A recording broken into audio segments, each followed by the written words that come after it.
All right, so my dog Jack, it was very hard raising Jack. He was a very rowdy and impatient dog. Now, a quick story, Jack would like to, when I was younger, he would like to, well, when he was younger, I was younger too, by the way, he would go up my bed sheet, up my room, steal my bed sheets, and then just like make them his own. So I had to fight for him for that. Also, Jack had an unmatched appetite, and when I say unmatched, I mean unmatched. He would go around the backyard and eat anything. At one point, he ate a rope, and ropes don't digest so well.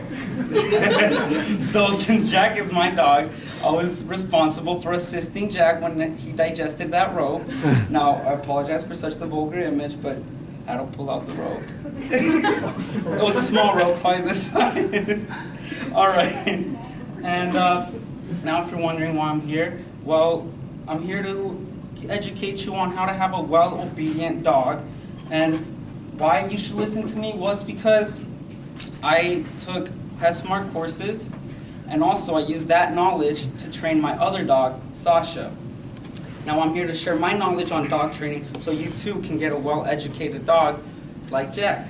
Well, now how Jack is, not dog rope-eating Jack. Now, training your dog can be a very great thing to do, but it is important to know that it is not easy. Now, according to the U.S. Pet Ownership and Demographics Sourcebook, who conducted a national survey of over 50,000 households, they state that out of all pet owners in that survey, 36% of them are dog owners. Now, with so many dog owners, why not have a well-educated dog?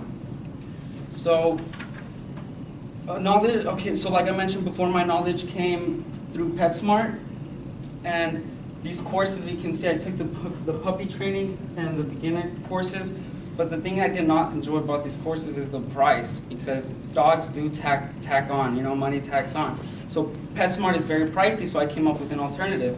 Why not watch videos, read online?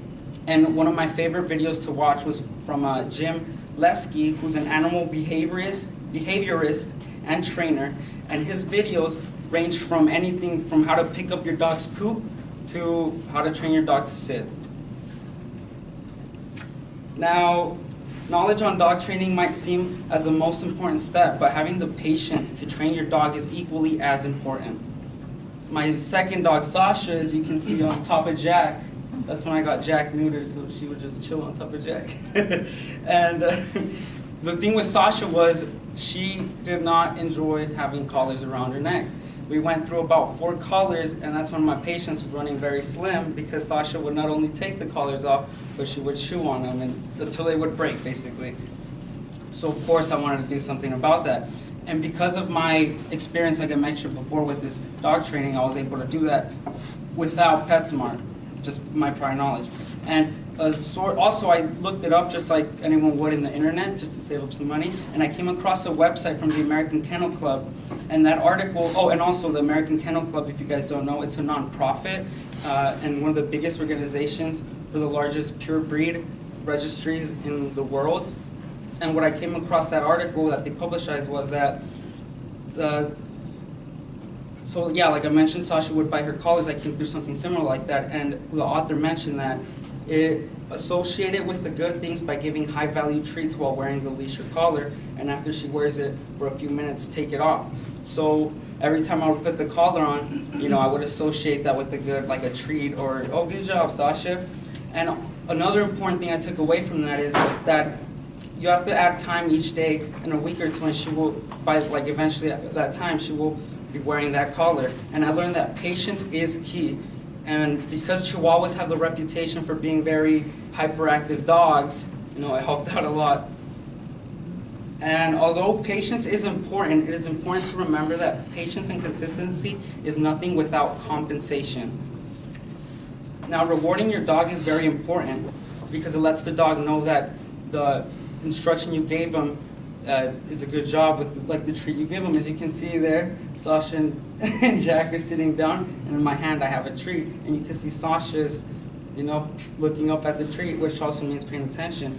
But also, it's also to remember that, and also the Humane Society also recommends that you keep a variety of treats handy.